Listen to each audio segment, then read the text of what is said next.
Minggu pagi kemarin, Raja Salman bin Abdul Aziz Al Saud beserta rombongan telah bertolak ke Jepang dari Bandara Ngurah Rai Bali.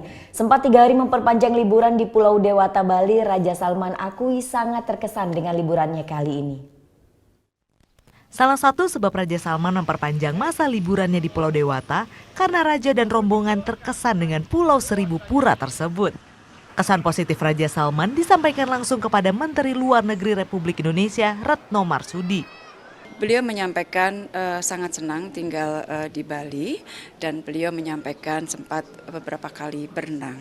Jadi beliau menyampaikan bahwa udara di Bali jauh lebih dingin daripada di Jeddah. Karena saya tanya apakah airnya hangat atau dingin, beliau menyampaikan airnya lebih dingin daripada yang ada di Jeddah. Dan dari pembicaraan tadi pada saat saya melakukan kunjungan kehormatan di hotel, beliau sangat menikmati. Akhiri lawatannya di Indonesia, Raja Salman bin Abdul Aziz Al Saud beserta rombongan bertolak ke Jepang dari Bandara Ngurah Rai Bali pada pukul 11 WITA.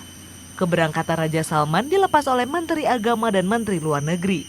Total rombongan sebanyak 3 pesawat. Gita Natalia, Andi Setiawan melaporkan untuk NET. Thank you. Udah selesai nonton beritanya? Jangan pergi dulu dong. Subscribe dulu dan nonton tayangan lainnya di sini. Subscribe, nonton lagi. Subscribe, nonton lagi.